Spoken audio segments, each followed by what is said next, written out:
Hello, everyone. Welcome to our Inspiring Thoughts podcast today. I'm delighted to have Marisa Thomas with us today, who's across the pond. So, Marisa, would you like to share where you are today? Yeah, absolutely. Thanks for having me, Stephen. I'm out in Richmond, Virginia, in the USA. Fantastic. So it's really good. And what time is it, being a bit nosy? So in the UK, it's just 20 past 4. What time would it be for you, Marisa? Oh, 20 past 11. We've got a 20 past. 5-hour difference. Yeah. So, but it's great to have you. And just to share with everybody, Marisa was introduced to me by her brother-in-law, Alex, who's been on a podcast as well. So a good connection there. Marisa, I promise, Alex was very kind off air. So I just share from that point of view.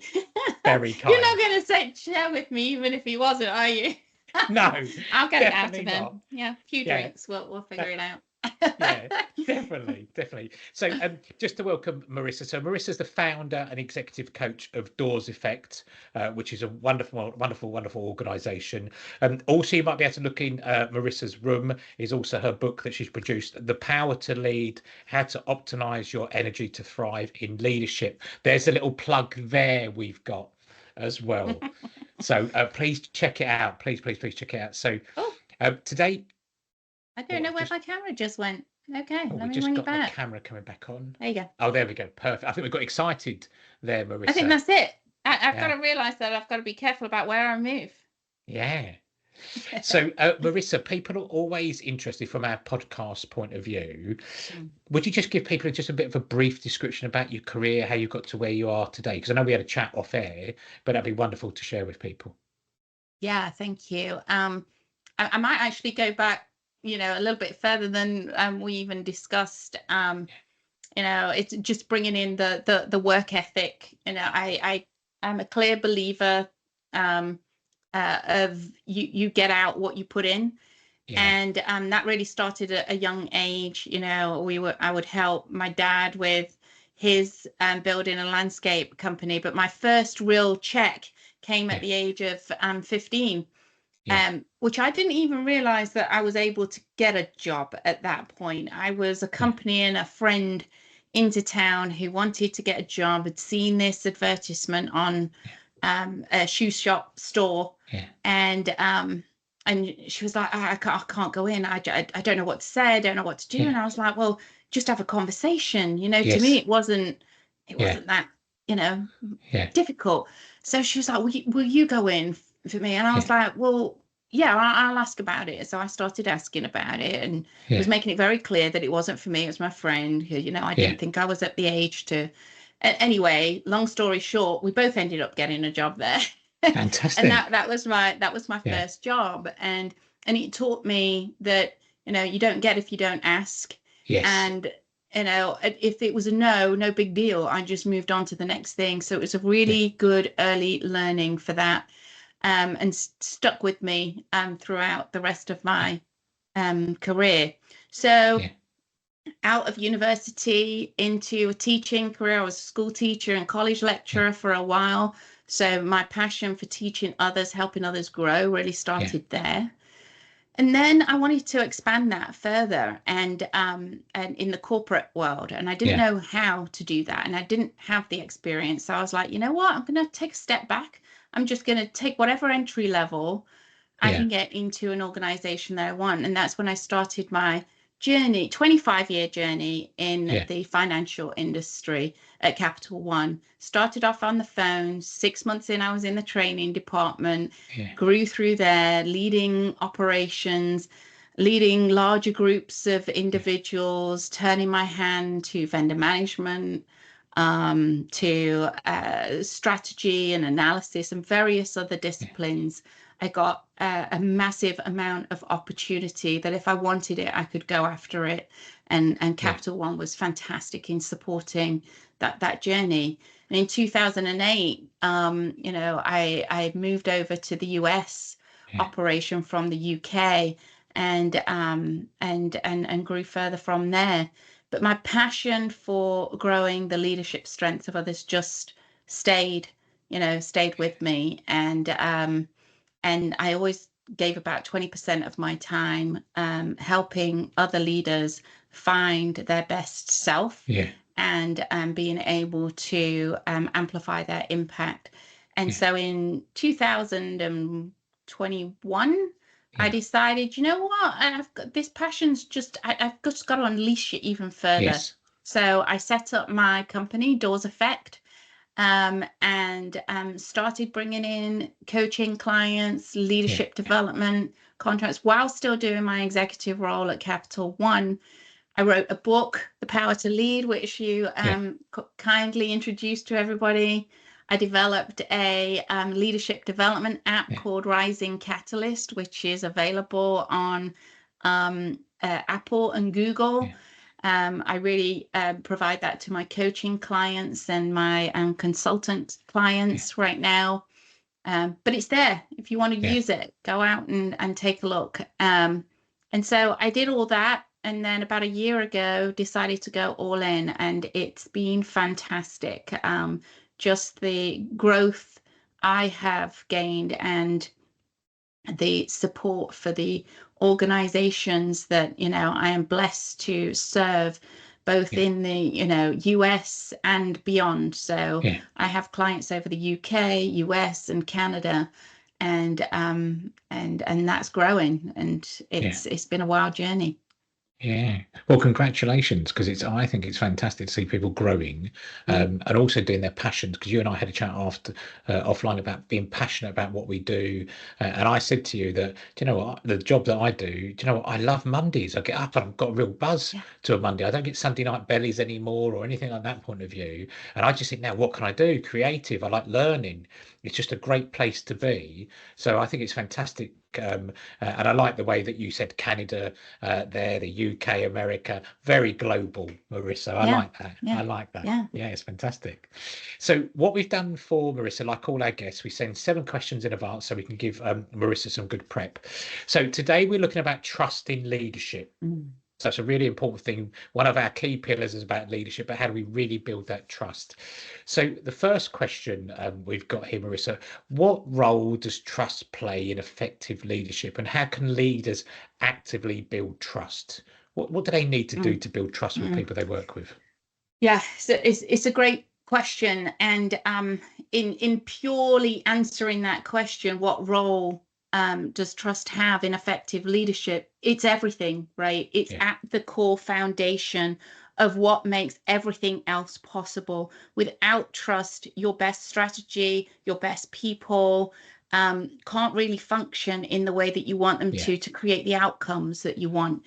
And so, you know, that for me is the catalyst, is yeah, embed it in your foundation as an organization.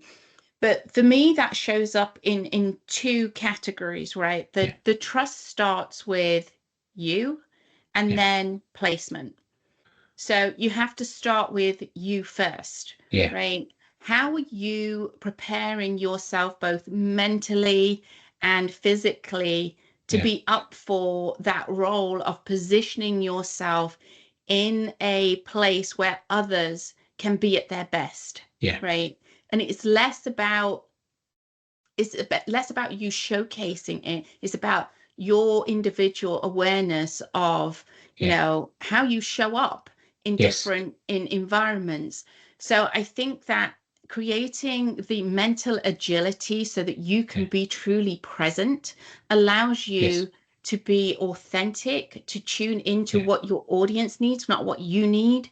And yeah, that's where trust starts. When yeah, you know you, people can connect with you better yes, because they're not confused as to what you stand for. They correct. are very clear on, even if you're the Yeah, polar opposite of somebody else, yeah, they can appreciate, be inspired by you, um, uh, and add to your mission yeah, and your vision yes, in their own unique way because yeah, they're clear about what you are and what you are not. So yes, being clear on you and championing yourself when yeah, you're off the field, when you're out of the office, yes, right? And practicing that ability to be present, yeah, practicing the ability to leave ego at the door and know yeah, who you're serving, and physically being prepared to show up when you're yeah, needed in the right yeah, way. And so that's the first part, that you getting Yeah. clear on you, so Yes. that when you're clear, others can be clear. The Yeah. second part is that placement. Yeah. And that can be different. How being effective in leadership through trust, it Yeah. isn't a one size fits all formula. It needs to be placed in the culture of the organization that you're in. Yeah. And Amazon culture is very different to a traditional bank, Yes. culture. And so you've got to figure out how do you connect the culture of the organization to the Yeah. unique, diverse talents that you have in your organization. That's through culture, that's through social Yeah. kind of etiquette and placement, and the environment that you set. And Yeah. all of that is really important to be able to kind of say, hey, I know what I'm working with. Yeah. I know the uniqueness of each individual and Yeah. groups of individuals in the organization. And I appreciate that, right? Yes. You're not trying to make everybody fit. Yeah. You're trying to help people see themselves in the problem statements, the vision, Yeah. the strategy of the organization. And that for me is, another cornerstone Yeah. for building that trust. So you and know where you're placing Yes. the foundation for that trust in Yeah. the organization, so everything links. Yeah. They know you, they know the Yeah. business, the strategy, and they can connect themselves, because you've given them the Yeah. space and the environment to do that, to how they fit into that culture and how they can Yeah. add value. So that for Yeah. me is the starting point, which is generally not where people think you're going to start with trust. Yes. Right? Yeah. And I think it's key. Yeah. And I think there's the bit there about, I just love the bit there, Marissa, about know who you are. So the bit where, if I just took in the coaching world with me working with people and that, people know I'm direct, I'm challenging. They come to me for that coaching rather than being a coach that is not me. So it's that I just love that point about, you know who you are, be who you are, but you've got to be polite, courteous, those kind of good, being a good human. But I think there's a bit there, if we see too many people not being who they are, and then it becomes a bit clumsy, a bit clunky, they make mistakes, etc., and people get confused, don't they, around them. They're Mm, going, I don't mm. know. And also we start to see disconnect between who they are in work, who they're outside of work, how they write an email, how they verbalize. It all becomes a bit jumbled, doesn't it? Yeah. Yeah. And I'm just going to expand on that a little bit more, Stephen, because it's just made me think of, me in my early career. And I Yeah. think this is common. I hear it a lot from, my coaching clients, and those that I support, is it early on in your career, you allow yourself, because you're learning, right? Because you don't know Yes. how, and because you're Yeah. learning, you allow yourself to be conditioned by Yeah. what you see around you. Mm. You see other leaders getting effective outcomes through certain Yes. behaviors, and whether you Yeah. like them or not, you start to compromise your own Yes. values. You Yeah. start to go, well, yeah, I know that my values Yeah. would mean that I would do this, but in order to succeed, I have to be like Yes. them.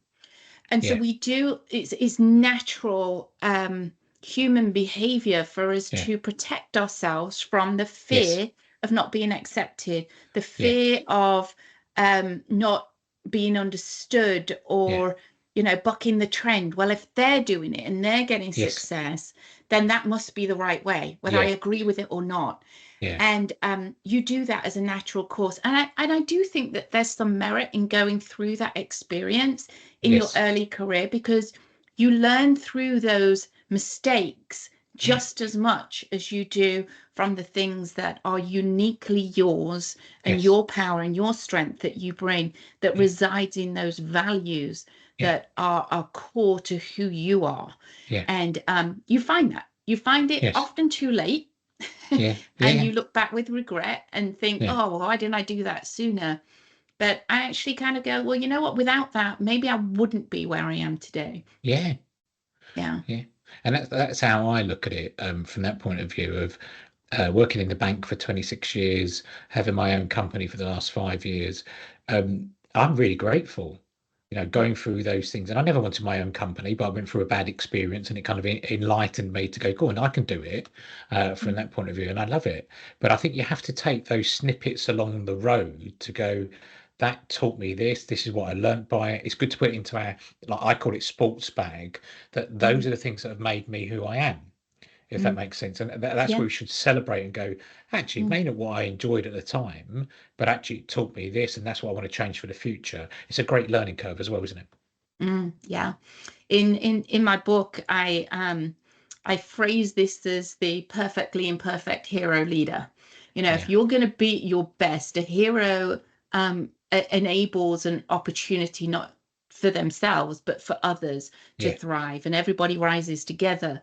But the hero leader only emerges by the blend of their imperfections as well as their yes, perceived perception yeah, perfection, right? Nothing is perfect, nothing yeah, is the best that it can be, yeah, because things change, yes, right? And so I love just reminding people that when you're at your greatest, yeah, and that's where you're impacting something that's bigger than yourself, yeah, you're actually using your imperfections just as much as you're using yes, your perfections, because it helps you yeah, see things, right? yeah, um if you think that you've got everything that's in your arsenal yeah, to um achieve the goal that yeah, you've set for the organization, um and you just keep tunnel visioning towards yes, that, you're losing the opportunity to see the amazing talent that you have around you and to empower yes, them to bring their yeah, strengths to the surface. Their strengths are yeah, not your strengths, and you need them just as yeah. much as they need you.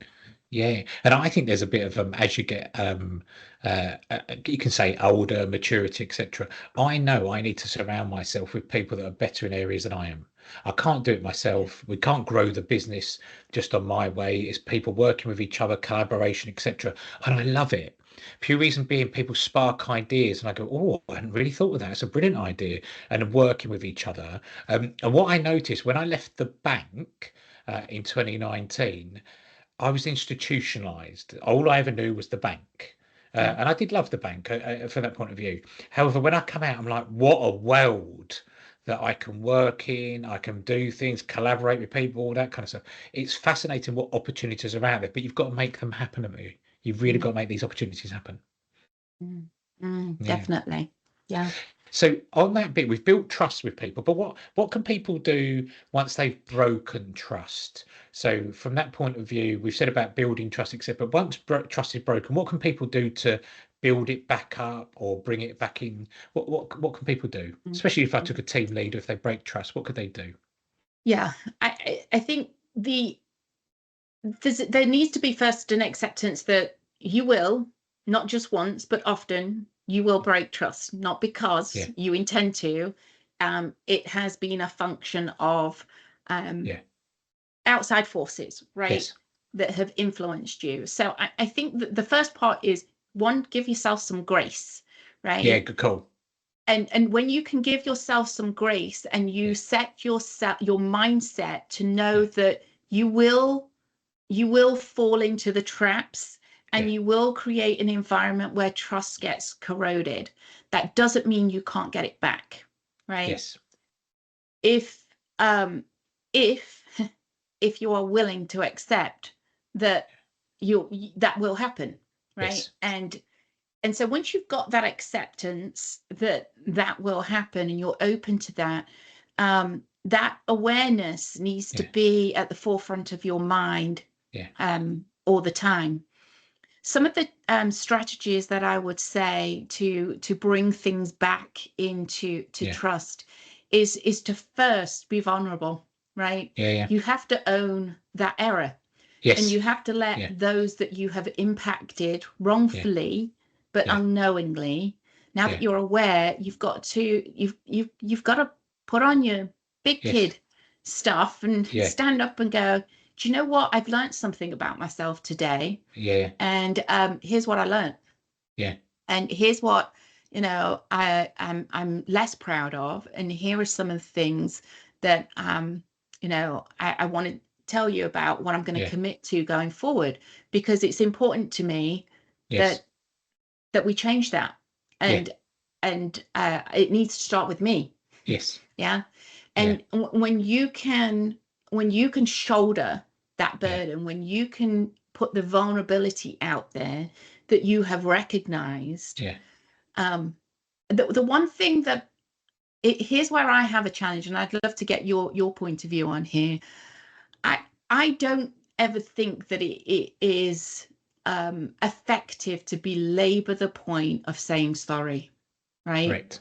I think if you are, and this is where I Yeah. always put the constructive word in Yeah. front of things. If you are going to be vulnerable, I want you to be constructively vulnerable. Yes. Yeah. So that means position yourself where you're being vulnerable, where you're showing that you're aware, Yeah. but don't diminish the message. Correct.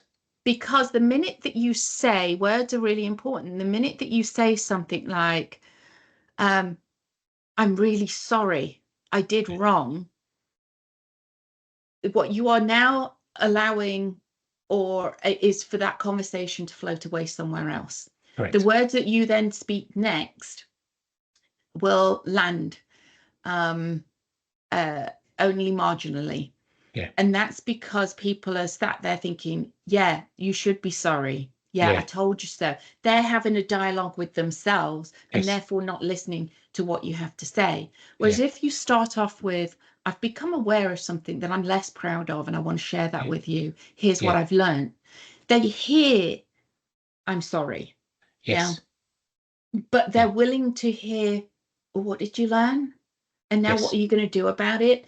So I think the words that you choose to use Yeah. are really important to build that trust, Great. because you can diminish that trust even further if you use the Yeah. wrong words, Yeah. and that's those wrong words can end up with the, oh, you want me to feel sorry for you now that you've Yes. realized that you did wrong. Yeah, sorry, not sorry. Yeah. Great, thanks for saying it. I'll carry Yes. on, go and do my thing. Yeah. That's the one thing that you don't want to create. No. You Well, want we them start to to go hear into you and that follow starts to you. go into sympathy mode, doesn't it? Yes. Where people Yeah. go, actually, they're trying to get sympathy, take the agenda away from me, those kind of things. And I'm a great believer of Stephen Covey's 7 Habits about an emotional bank account, about Mm, apologize once, do it mm, really well, but also tell the person what you've learned by it, that it shouldn't happen again, because you can't say it won't. But from that point of view, you're moving forward rather than dwelling. And one thing I don't like is when someone keeps saying, I'm sorry, I'm sorry, I'm sorry, because you go, you're not really learning anything. You're just trying mm. to get me to say it's not a problem. But I think a deeper, meaningful, as you've shown there, is actually something I'm less proud of. Can I just chat that through? This is what I've learned by it, is a maturer, higher level, isn't it? Yeah. Yeah, absolutely. Yeah. And I think from there is being really clear and just pick one or two things, be very concise as to here's what I'm going to commit to going forward, and Yes. only pick two things that you Yeah. absolutely know Good. you will be consistently doing and Yeah. committing to. Because the minute that you say something and then do something different, Yeah. or that you break that consistency even just once, that Yes. trust goes again. Yeah. Yeah. And so I don't want you promising the world, and I want you to be, Yes. upfront. To Yeah. regain that trust, you have to be able to show them what you're committing to, pick one or Yeah. two things that are most important, and consistently deliver Yeah. against those commitments. Because the bit there, which is it crosses over from our mediation world and leadership, when trust is broken, people become hyper vigilant, hypersensitive. So if you say I'm going to do 1, 2, 3, 4, 5 things, as soon as you do one not well, aha, I knew you wouldn't do that well. Whereas if you say, and I believe this even in meetings, do 1 or 2 things really well, be proud of them, rather than have a catalyst of objectives. Whereas when that trust is broken, do that 1 or 2 things. You'll build trust, because the person will go, "Oh, thank you," even when they're hypervigilant or hypersensitive. That will then kind of restore that relationship. But then you build upon it, don't you? Yeah, yeah, absolutely. Yeah. Um, I think the other thing that I would add to this as well is make sure that you're giving space to hear the voices and that you truly hear and you take on board without judgment, Yeah. right? Yes. So if you set that environment that you want to hear people's opinions and you want them to have a voice, but then you say, okay, I'm just going to limit it to whoever, and then you pick the same people that you always pick. Yes. You now only have trust of the few that you already have trust in, right? Yeah. Who already trust you.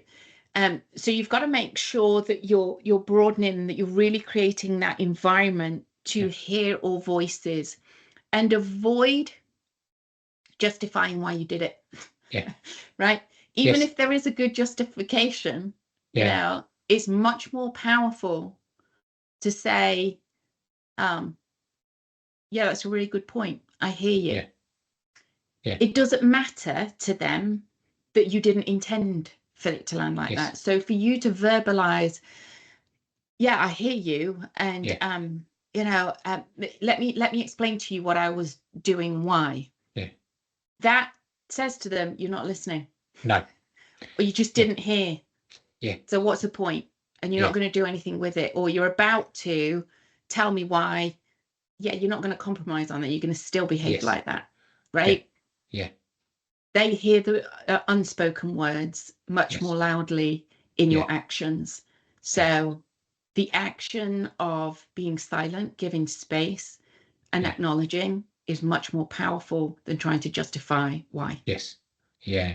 And I think there's that kind of no communication is communication. So giving that air time to breathe. I say breathe, to breathe and go, yeah, actually I hear you on that, rather than a justification. Because I've been there many times when people start to justify, you go, it's like literally rolling up a piece of paper and throwing it in the bin and going, they've not heard me. All I wanted to do is chat it through. Now we've gone into a different world. And unfortunately then conflict grows. So that trust is then where it started to be built back is lost again, isn't it? Yeah. Yeah, absolutely. Yeah. So how would you being a leader about being transparent with people, but also protecting confidentiality? Because sometimes it can wrangle from that point of view. How do you build trust with people? How would that work from a trust point of view about being transparent with people, but also confidentiality? Because you would have been in your executive role, certain confidential things, etc. And it can be quite tough at times, can't it? So how would you keep trust with people around transparency and confidentiality? Yeah.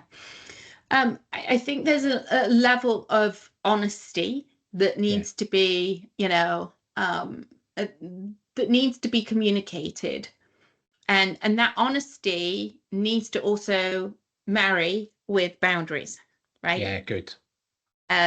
So being clear and setting the expectations as to, you know, I'm going to communicate with you frequently, and what I can share, I will share timely, and do that. Actually, but then be very clear and set boundaries as to if sharing something is without grounded understanding, or it needs to remain confidential for the right reasons. I need you to know that you can ask me questions about it, and I will have to respond with, here's what I know right now. And then I'm able to share. And yes, there is more, but I don't have the details to share with you right now. Or now is not the right time. But setting those expectations up front and setting those boundaries as to there will be things that I will not be able to share with you, but know that when I can, I will do it timely, frequently, and I will give you a voice. That's the only thing that you can really do, right? And stick to it. There's no good saying, hey, there's stuff that I can't, and then you get badgered with questions, you know, the questions that you can't answer, that they keep coming and they keep asking, and you're repeating the same answer over and over again. And at some point your resolve kind of goes, okay, all right, maybe let me just give you this little tidbit, but keep it in this room. The minute that you do that, gone. Correct. right? That trust is Yeah. gone. And then when they want some confidentiality in you, they Yeah. kind of go, should I pick you to have this confidential Correct. conversation with? Yeah. Because you're willing to Yes. to break that rule, Yeah. right? That you've set Yeah. for yourself. Yeah. And I'll give you, I am known for, and I say this to people, it's like I'm a rule breaker when the rule doesn't make sense, Right. right? Yeah. And that's part of me, that's my Yes. values. And that helps me to kind of go, well, you know, if there's a conversation that needs to be had Yeah. and we're not having it, or I think we're making a wrong decision, Yeah.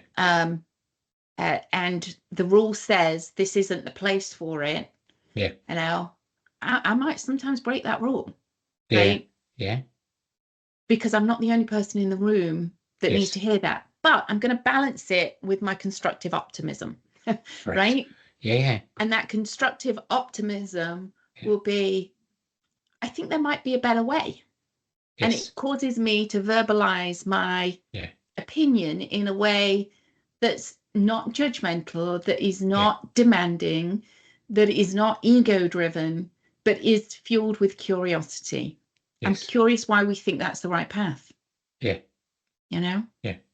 Yeah. And I think there's a couple of good things back there. So I'm a great believer of boundaries.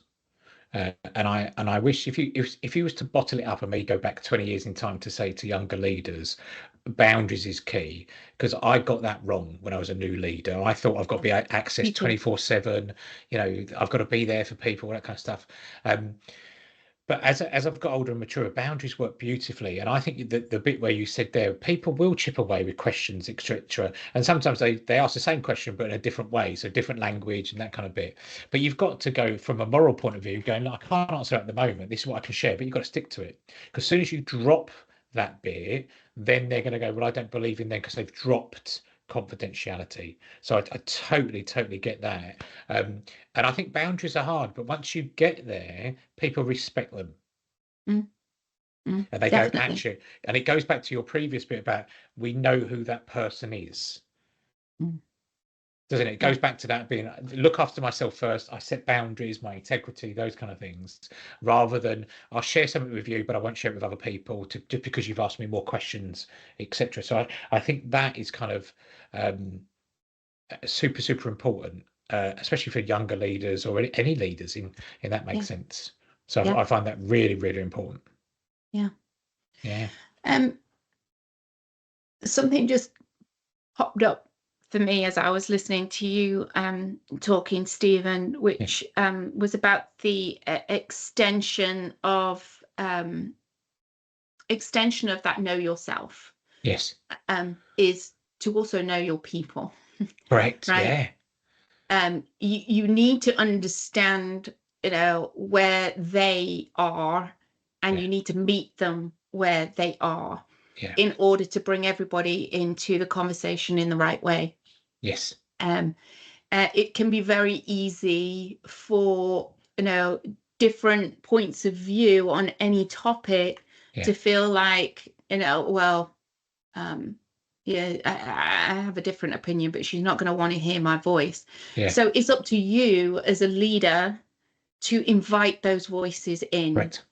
and to do that in a way that you're connecting with that individual to say, I'm asking you because I know you Yes. and I think we're missing here. So I Yeah. am, if you've done those change leader indicator Yeah. like assessments, I'm right on that visionary risk Yes. taker. I'm like that, you know, change is good, Yes. right? Change is Yeah. painfully good, right? Yes. And then, but I need people on the other end of the spectrum, the real Yes. conservatives, to Yeah. really help me out.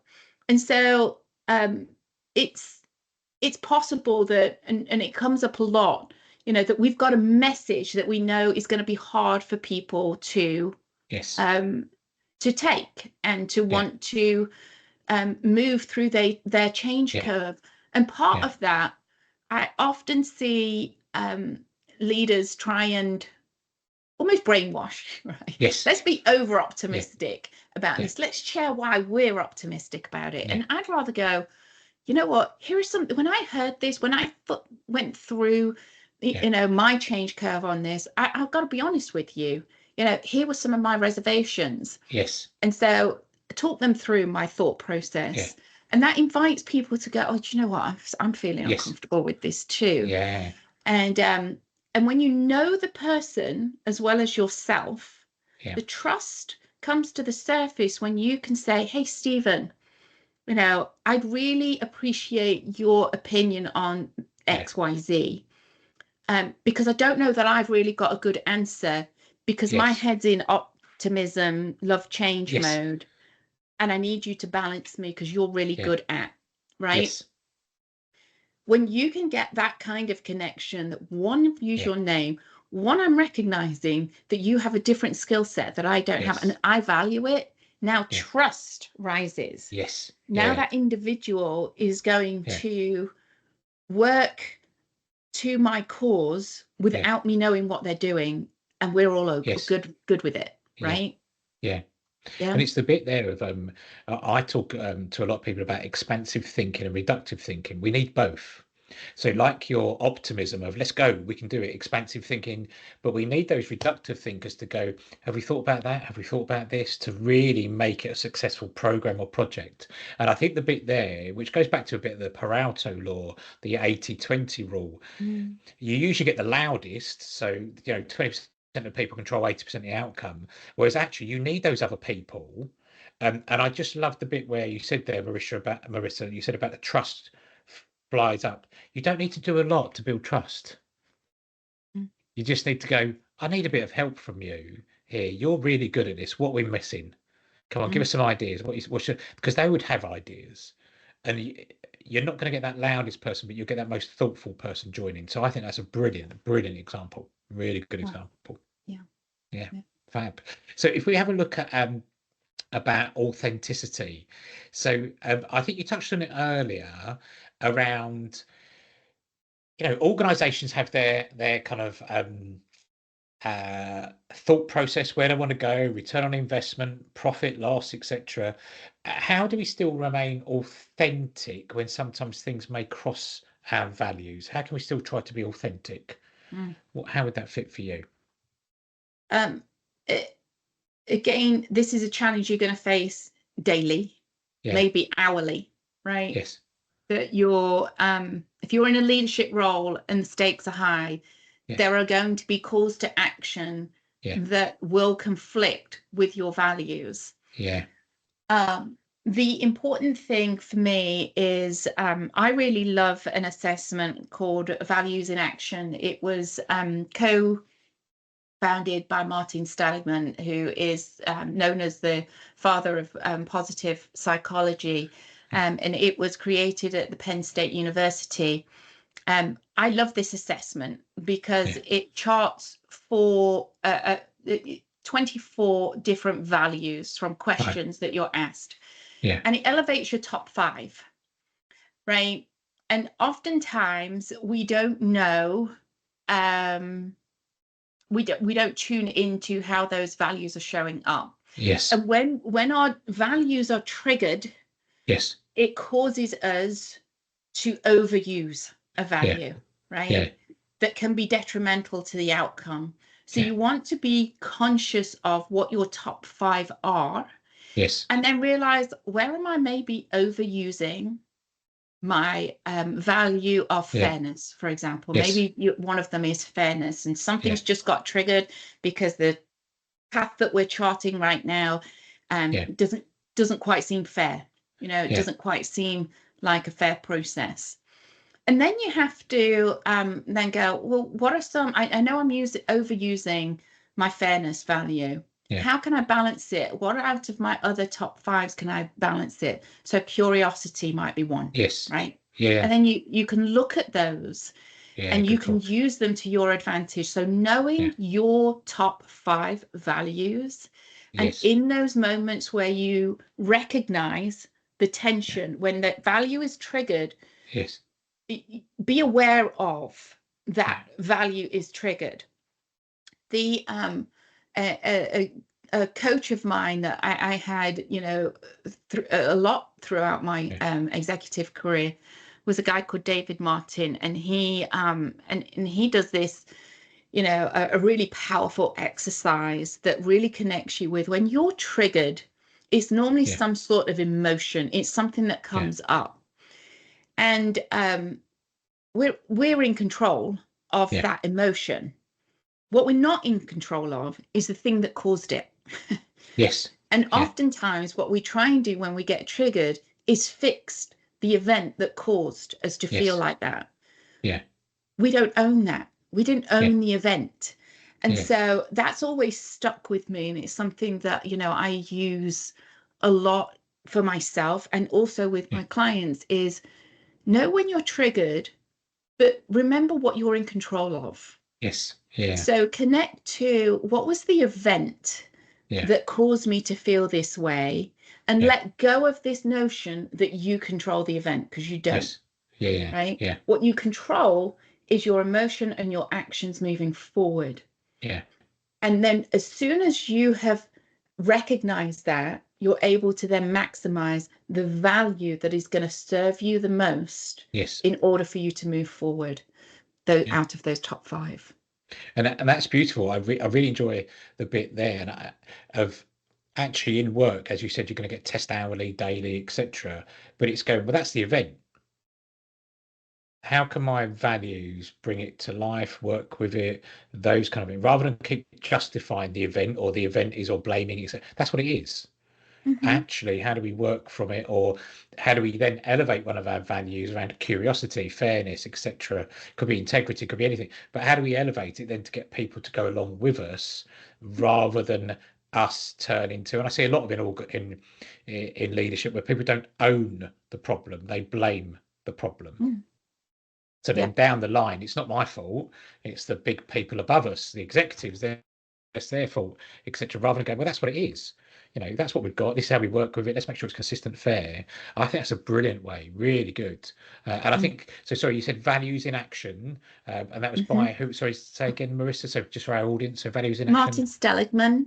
Martin Seligman. So really, I'm trying to remember the name of the second person. I feel terrible that I always forget his name. Peter something. They co-founded it, but Martin is known as the father of positive psychology. And there's some really great tools when you take that assessment. You can take a free one. Yes. Or there's some paid ones that give you a little bit more in depth. More deeper. Yeah, and then there are some courses that you might want to take that are, you know, online courses that are quick hit and very practical. So a really good resource. No, really good, really good. So in times of like uncertainty or with strategies, what do you use to even strengthen trust? So if I took like the banking crisis we had in 2008 and kind of you'd have been in that financial markets, and that, what would you kind of recommend about when there's uncertainty? How would you strengthen trust? So this comes back to your preparedness for those moments, because it's not a case of if, it's a when they occur. Are you ready? Right. And so preparedness. So let's look at the preparedness bit before we think about well, what would you do in the moment? The preparedness is around how are you creating the mental space on a daily basis and the physical space on a daily basis to be ready for those moments, right? So you know, these might be mindfulness practices that you do on a daily basis, but they're things that help you connect to being present. Yes.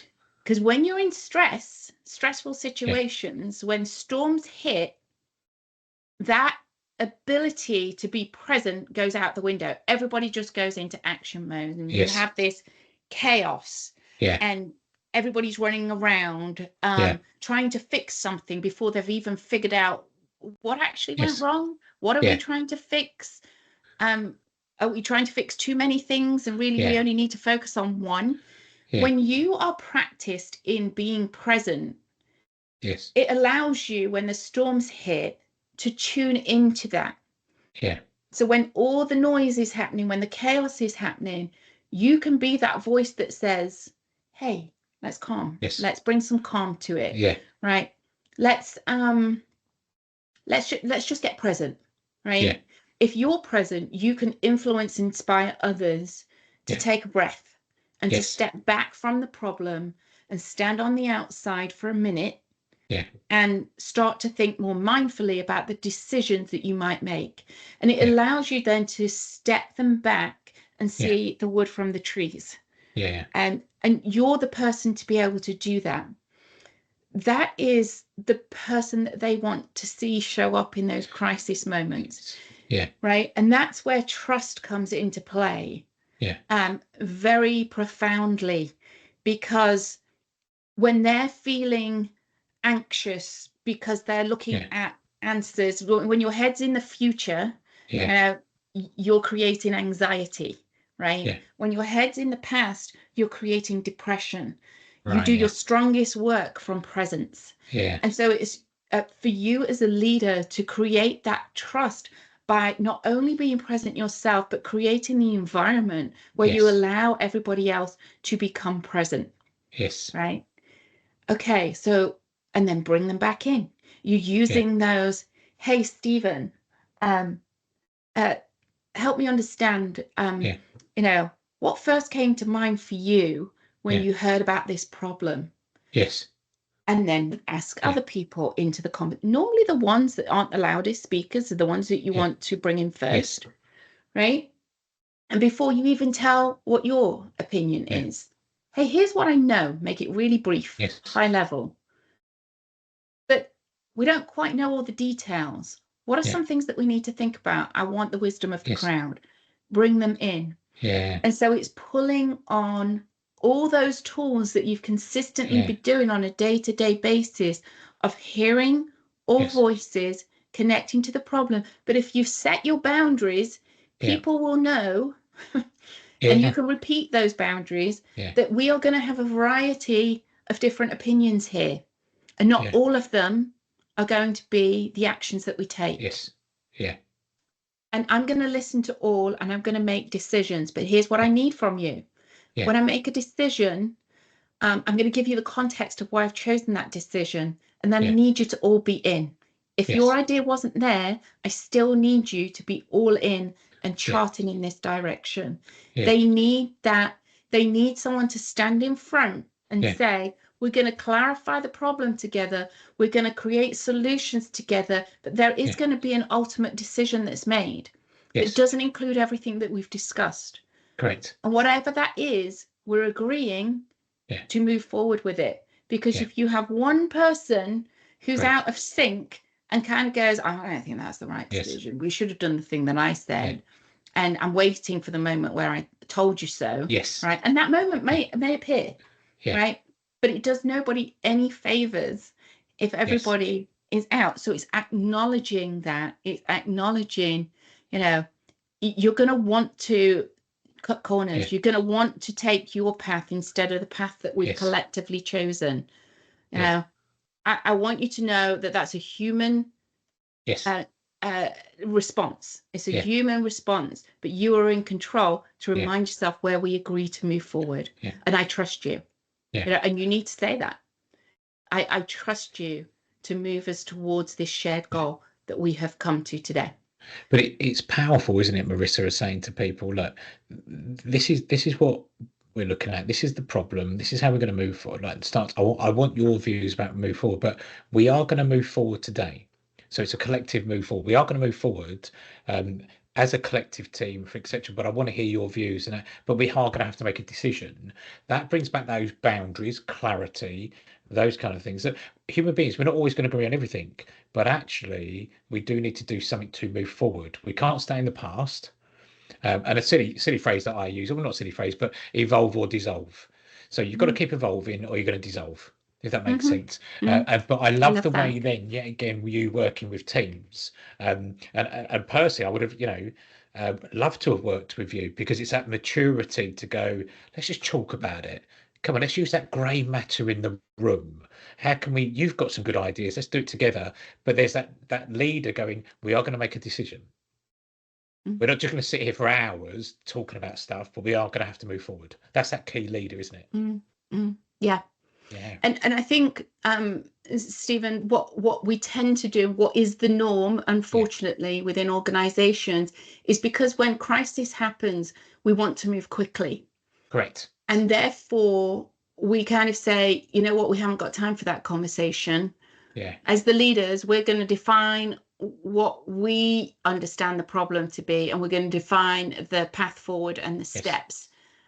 And I think that's the wrong thing to do. Yeah. Sometimes you're on the receiving end of that, Yeah. and you don't have a choice Yeah. but to receive it and move your team forward with Yes. it. So if you're on the receiving end, you still have an opportunity Yeah. to hear the voices within your team as it Yes. cascades down.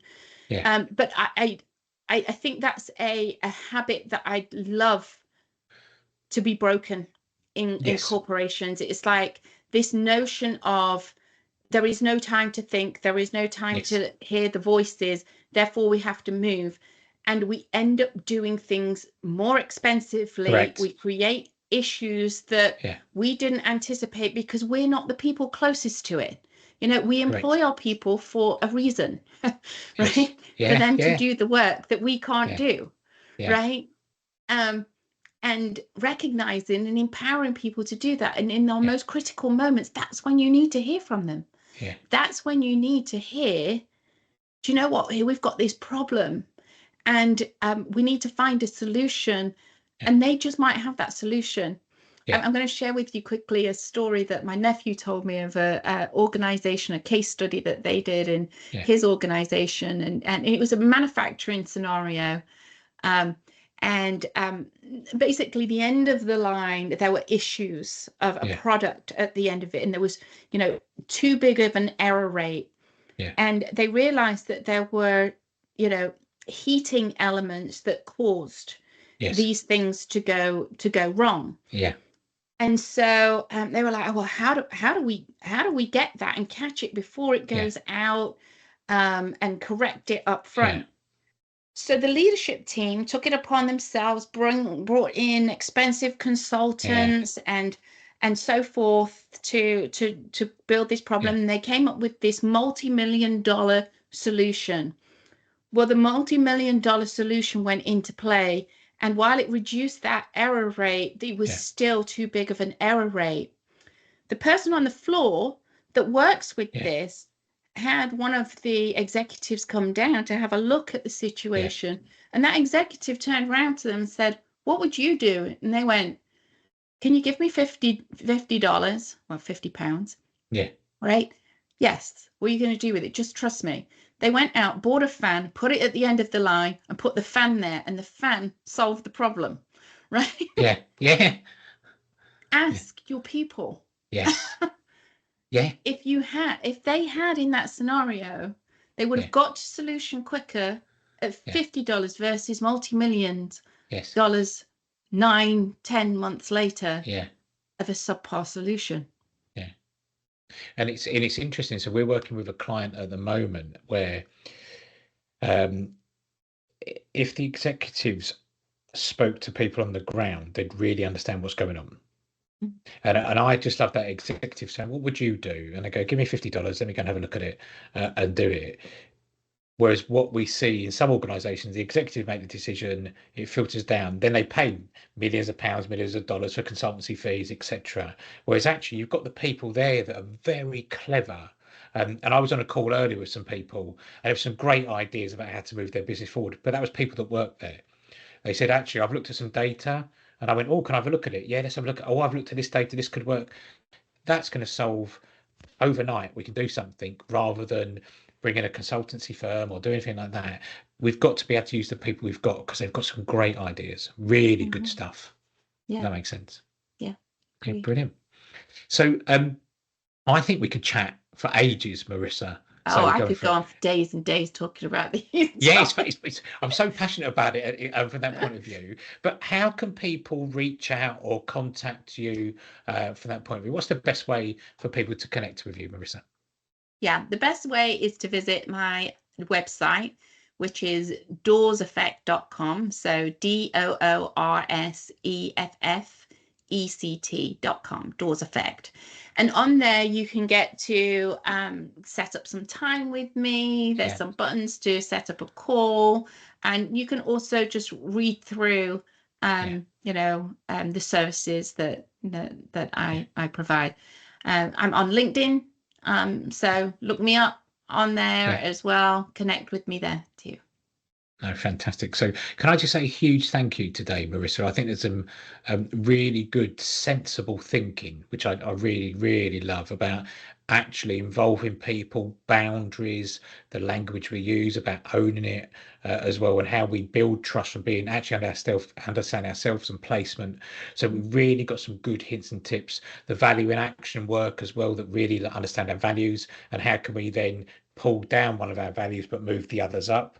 I think we've got some great learning tools today and some learning tips. And I know we're staying in contact from that point of view. But can I just say a huge, huge thank you for joining us today on Inspiring Thoughts podcast. I wish your family and yourself a really nice festive period. But I just want to say a huge, huge thank you for joining us today. So I really appreciate it, Marisa. Thank you, Stephen. Same here. It's been great and energizing to speak with you. And if you read a copy of my book, The Power to Lead, you'll know it's all about energy, right? And all of those concepts are in there. So go and check it out on Amazon. It's in all formats, audio as well. Yeah, fantastic. So thank you very much, you, Marisa. Stephen. I really appreciate it. And I'm just going to turn off the call now, and I'm sure we'll just catch up in a minute to finish up. But I just want to say thank you so much for joining us today. Thank you so much. Thank you.